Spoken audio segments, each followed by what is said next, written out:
Bismillahirrahmanirrahim. Assalamualaikum warahmatullahi wabarakatuh.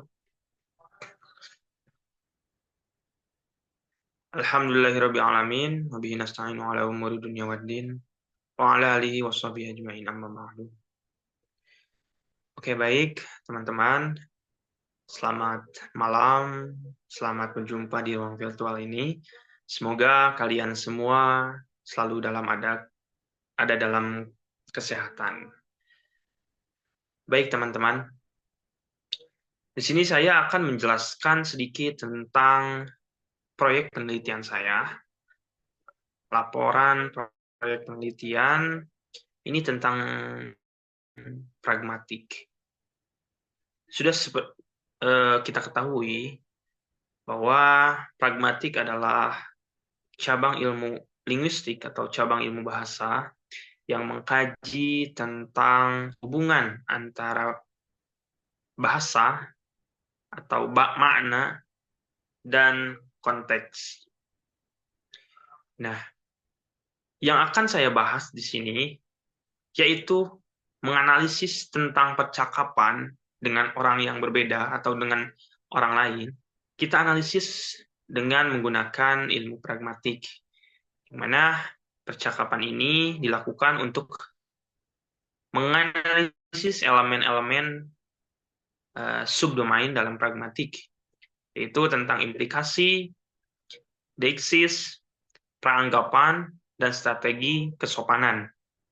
Nah, yang mana teman-teman harus kita ketahui bahwa percakapan ini dilakukan dengan konteks yang berbeda-beda.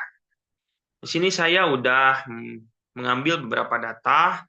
Di sini ada 5 data yang tersaji. Dapat kita lihat. Dalam tabel ini, ada percakapan yang pertama.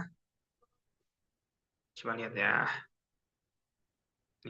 Data pertama ini ada percakapan seorang Raden Rifki dan temannya melalui chat WhatsApp. Yang pertama, Rifki bertanya, kamu besok mau kemana? Lalu temannya menjawab, ke mall kayaknya. Lalu Rifki bertanya lagi, mau ikut gak besok ada pameran? Nah, temannya menjawab, hayu, mau aja aku mah. Nah, itu ada kutipan percakapan kedua orang dalam platform WhatsApp. Coba kita analisis ya. Coba teman-teman lihat tabel yang berada di layar kalian. Ada hasil analisis percakapan yang pertama nih yang tadi. Hasilnya itu yang pertama tentang implikatur. Yang mana Rifki. Nah, poin pertama nih. Dengan bertanya, mau ikut gak besok ada pameran? Berarti Rifki menyiratkan bahwa undangan untuk menghadiri pameran bersama tanpa secara eksplisit mengatakan aku mengajak kamu ke pameran. Jadi jika kita analisis implikaturnya dengan menggunakan pragmatik, maka kata atau kalimat mau ikut gak besok ada pameran itu adalah sebuah pertanyaan kepada temannya. Namun pertanyaan itu atau kalimat itu mengandung makna yang tersirat, atau kita supaya kita tahu makna aslinya seperti apa, maka kita harus menganalisisnya terlebih dahulu. Itu yang disebut dengan makna tersirat ya, atau tidak kasat mata. Beda halnya dengan Rifki ketika berbicara menggunakan kalimat-kalimat yang implisit atau yang memiliki makna tersurat, kelihatan atau kasat mata. Contohnya yang seperti yang di bawah, aku mengajak kamu ke pameran itu, atau dengan kata zaman Gen Z-nya itu to the point. Nah, jadi langsung ke poinnya, tidak usah panjang lebar, atau dengan kata-kata basi atau basa-basi lah atau apalah gitu kan. Jadi gitu teman-teman. Itu yang pertama ya. Yang kedua ada dari segi penerimanya. Kalau tadi dari segi penyampai pesannya atau orang yang berbicara, orang yang mengajak. Nah, di sini itu dari penerimanya. Teman Rifki itu menjawab, Hayu, mau aja aku mah. Nah, beda halnya teman-teman dengan kata yang sekarang atau yang diucapkan oleh penerima atau teman Rifki yang menyiratkan kesediaan untuk ikut tanpa memberikan detail. Nah, coba lihat, teman. Kalau kita analisis dalam segi pragmatik, ini implikatornya sama aja seperti yang tadi. Ya, namun kalau dilihat terimanya itu tidak menggunakan kata-kata yang memiliki makna tersirat, tapi lebih ke to the point atau menggunakan kata-kata atau kalimat yang memiliki makna tersurat. Contohnya, hayu, mau aja aku mah. Itu mengungkapkan bahwa penerima itu mau diajak oleh orang yang mengajak. Atau temannya Rifki mau diajak dengan eh, oleh Rifki gitu. Nah, di sini kan bisa terlihat perbedaannya dan terkait kalimat yang apa namanya? Kalimat yang memiliki makna tersirat dan memiliki makna tersurat. Kalau jadi teman-teman ingat ketika ada kalimat yang makna tersirat, maknanya harus dicari, otomatis harus dianalisis dulu, tidak kasat mata atau tidak mudah untuk dicari. Tapi beda halnya ketika ada kalimat yang memiliki makna tersurat, itu udah jelas, gak usah dianalisis lagi, gak usah dicari lagi maknanya, bahwa apa yang dia sampaikan kan yaitu maknanya itu teman-teman. Itu tentang implikator. Nah, yang kedua ini tentang diksisnya. Nih teman-teman, eh, ada temporal di sini. Coba lihat. Kata besok itu merujuk pada hari setelah percakapan berlangsung, ya, baik sehari, 2 hari, 3 hari. Penting sesudah atau setelah atau afternya, after percakapannya itu dilakukan. Kata besok pada kalimat yang tadi, nih, kamu besok mau kemana? Kamu besok mau kemana? Jika penanya atau dalam percakapan ini, Rifki mengungkapkan atau mengujarkan kalimat besok mau kemana? Nah, berarti kata besok di sini itu merujuk pada hari selanjutnya. Kalau misalkan Rifki atau penanyanya atau pengujarnya berbicara di hari Senin, maka kata besok ini merujuk pada hari Selasa, Rabu, Kamis, dan seterusnya. Bukan ketika Rifki bertanya pada hari Senin, bukan hari Minggu yang kemarin, tapi selanjutnya, afternya gitu. Itu kalau misalkan dilihat dari segi temporalnya. Ini ada yang ketiga itu tentang personal. Kata kamu. Kamu ini merujuk pada penerima pesan.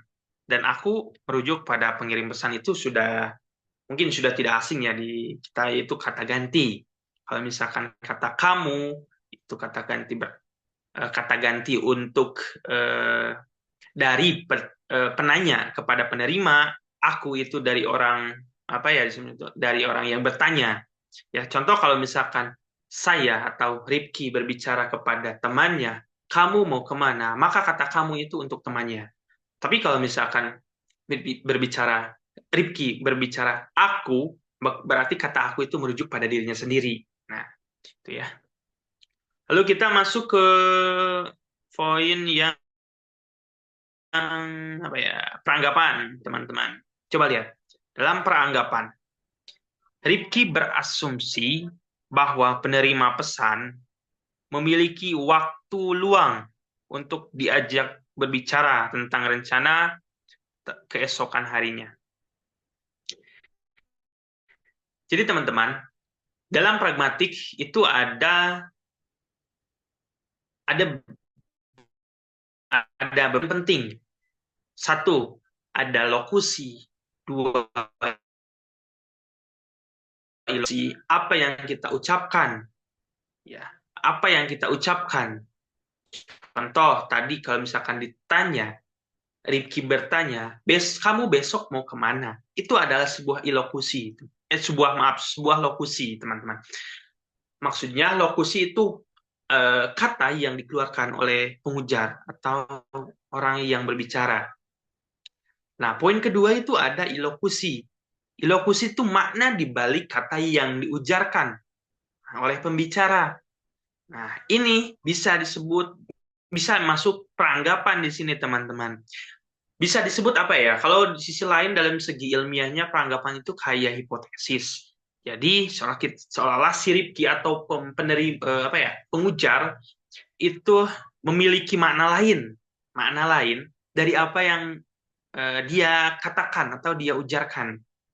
Contoh seperti tadi, Rifki bertanya kepada temannya bahwa kamu besok mau kemana? Nah, itu lokus lain ilokusinya, si Rifki memiliki makna yang lain kepada temannya, yaitu ini, peranggapan yang pertamanya. Rifki bisa berasumsi bahwa penerima pesan ini atau temannya memiliki waktu luang.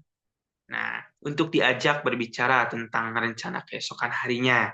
Nah, jadi Rifki memasukkan makna atau memasukkan makna secara eksplisit tadi atau secara tersirat tadi bahwa si Rifki itu ingin memiliki waktu dengan temannya untuk berbicara entah tentang eh, berbicara tentang apa ya seperti itu hobi lah atau mungkin kegiatan sehari-harinya atau mungkin Rifki memiliki maksud lain ingin ngajak ngedate lah atau apalah. Nah, gitu teman-teman. Lalu dua itu dari segi apa ya penerima pesanan nih peranggapannya. Tadi dari Rifki yang bertanyanya, nah ini dari penerima, dari temannya. Nah, peranggapannya apa? Ingin menghabiskan waktu. Nah, bahwa si Rifki itu ingin menghabiskan waktu bersama dengan menghadiri pameran. Nah, itu peranggapan dari segi penerimanya atau dari temannya yang tadi. Oke, kita next aja ke poin yang 4. Nah, poin 4 ini tentang strategi kesopanan, teman-teman. Coba lihat percakapan yang tadi ya. Nah, si Rifki ini menggunakan pertanyaan ringan. Rifki menggunakan pertanyaan ringan untuk membuka percakapan dengan kata, kamu besok mau kemana? Itu adalah sebuah pertanyaan yang ringan, yang mungkin orang-orang bisa mudah saja untuk menjawab itu. Tidak usah berpikir panjang atau mungkin sampai overthinking gitu. Jangan sampai, teman-teman. Nah, ini menunjukkan minat rencana penerima. Nah, jadi teman-teman dalam sebuah percakapan juga bisa terlihat bahwa dari strategi kesopanannya bahwa ada orang yang membuka percakapan itu dengan sebuah konflik atau mungkin ada orang yang mungkin membuka percakapan itu dengan pertanyaan-pertanyaan yang ringan atau pertanyaan-pertanyaan yang menarik mungkin. Nah, itu kan bisa dilihat itu masuk ke dalam strategi kesopanannya, teman-teman. Oke, next. Oke, kita ambil contoh satu lagi. Nah, teman-teman, yang kedua. Kita lihat dulu percakapannya, data kedua ini tentang si A atau mungkin dengan saya ganti dengan kata Rifki. Nih, Rifki sedang berinteraksi di platform digital atau dalam WhatsApp dengan salah satu gurunya atau dosennya. Dosennya berbicara bahwa tolong seluruh link tugas kirim via email saya. Tahu subjeknya kelas dan tugas. Lalu menjawab, baik Pak. Ini Rifki menjawab, baik Pak. Mari kita analisis ya, dalam segi pragmatiknya. Oke, poin pertama tentang implikatur. Di sini dosennya atau Doki menyiratkan bahwa mahasiswa perlu segera mengirimkan tugas mereka melalui email dengan format yang jelas nih, tanpa secara eksplisit menyebut tanggal, waktu, atau uji. Lihat teman-teman, di sini dosennya atau pernyataan yang merujuk bahwa seluruh mahasiswa itu harus cepat mengirimkan tugasnya beliau tanpa memberikan waktunya kapan, deadline-nya kapan, harus seperti apa, atau mungkin manfaatnya apa. Ya, itu secara, kalau misalkan ditinjau dari secara apa ya namanya, lokusinya. Namun kita tinjau dari segi lokusinya, ya, dosen ini memiliki makna lain. Nah, makna lainnya bisa saja bahwa dosen itu berbicara seperti itu karena ingin cepat menilai, ya, ingin cepat menilai tugas-tugas mahasiswanya. Atau mungkin di sisi lain bisa saja bahwa mahasiswanya ini lelet, ya, kata kasarnya lelet atau lama untuk mengumpulkan tugas. Maka secara tidak langsung dosennya juga langsung refleks, ya, mengeluarkan atau mengeluarkan pernyataan bahwa mahasiswa harus cepat mengirimkan tugasnya gitu. Nah, itu ya dari segi penanyanya atau pembicara pertama. Yang kedua, penerimanya tadi Rifki, bahwa dia menjawab baik Pak, yaitu menyiapkan kepatuhan terhadap instruksi itu dengan memberikan respon singkat baik Pak, singkat, padat, jelas. Ya, itu menyiratkan bahwa si Rifki ini orangnya patuh, atau kalau dianalisis dalam segi pragmatik bahwa kata baik Pak itu merujuk pada kesiapan, ya, kesiapan tentang tugas atau tentang hal lainnya yang diujarkan oleh pembicara pertama gitu. Nah, lalu yang poin selanjutnya tentang diksis, ya, baik persona, kata bapak merujuk pada dosen yang tadi.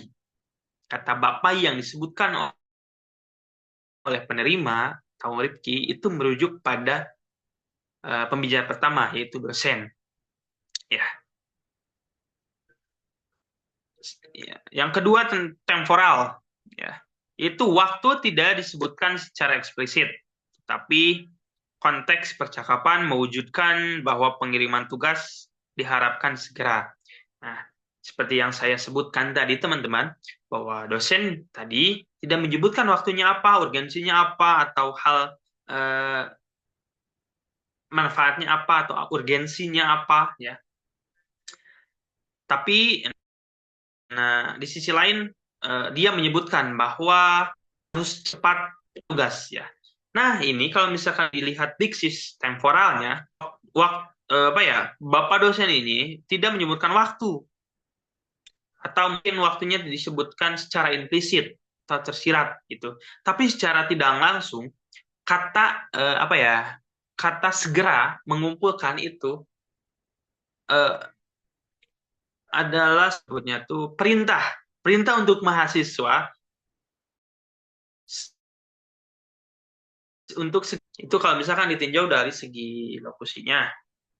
Lalu yang terakhir ada maksimal, ya, itu seluruh link tugas atau merujuk pada sebuah tugas yang telah diberikan sebelumnya oleh dosen tadi. Oke, peranggapannya teman-teman. Dosen tadi berasumsi bahwa mahasiswa telah menyelesaikan tugas yang diminta dan mengetahui cara mengirimkan tugas melalui email. Ini peranggapan atau hipotesis dari segi pembicara pertama. Mungkin dosen tadi beranggapan atau apa ya disebutnya itu berpikir beranggapan bahwa mahasiswa itu semuanya sudah selesai menyelesaikan tugasnya dan tahu gimana caranya. Nah, itu peranggapan yang pertama dari segi pembicara. Lagi, ya, peranggapan dari sisi penerimanya. Peranggapannya bahwa instruksi yang diberikan adalah sesuatu yang harus dipatuhi. Itu peranggapan dari segi penerimanya, ya, bahwa kata yang tadi diungkapkan oleh dosennya itu adalah sebuah perintah yang harus dipatuhi. Ya, dosennya berbicara, ayo cepat kumpulkan tugasnya, bahwa itu adalah sebuah perintah dari kacamata penerima. Nah, yang harus dipatuhi. Nah, itu ya, teman-teman, dari segi peranggapan. Lalu yang dari segi strategi kesopanan. Nih, dosen yang pertama menggunakan bentuk permintaan langsung. Tolong seluruh link tugas kirim untuk menyampaikan instruksi tanpa terkesan memaksa. Nah, teman-teman, ini manfaatnya kita harus bisa mengolah diksi atau mengolah kata supaya apa yang kita ujarkan itu terkesan tidak menyentuh atau tidak berperan negatif, bersifat negatif di penerimanya, teman-teman. Contoh, ketika bisa saja kan dosen yang tadi juga kesal karena mahasiswanya belum mengumpulkan tugasnya semuanya, ya. Lalu dia kesal, dia berbicara bahwa tolong seluruh link tugas kirim sekarang lewat email. Tapi dosen itu pandai. Orang itu pandai mencari diksi sehingga perkataannya walaupun dia sedang marah atau mungkin sedang kesel, tapi terkesan tidak negatif atau terkesan tidak jelek dari segi penerimanya gitu. Nah, itu pentingnya pengolahan diksi. Itu dari segi pembicara pertama. Kita masuk ke pembicara kedua atau penerimanya. Tadi penggunanya atau penerimanya menggunakan respon singkat yang sopan dan mewujudkan kepatuhan, itu dengan kata baik Pak. Tadi Rifki menggunakan baik Pak itu sebuah, kalau misalkan kita ditinjau dari segi pragmatik, adalah sebuah kata yang mana kata itu kata yang menyampaikan kepatuhan dia atau mungkin diperintahkan oleh dosennya. Itu kata baik Pak itu kalau misalkan dilihat dari segi kesopanan, itu kata yang paling tepat, ya, yaitu singkat, padat, dan jelas, ya. Tidak terkesan jelek di mata penerimanya gitu. Mungkin itu ya, masih banyak contoh-contohnya yang lain. Namun di sini saya ngambil 2 data aja. Lalu ya secara secara kesimpulannya itu tadi berbicara tentang bagaimana konsep pragmatik menganalisis tentang percakapan di dunia maya, yaitu khususnya dalam platform WhatsApp gitu, teman-teman. Nah, yang mana berdasarkan data-data yang tadi saya sampaikan, ya,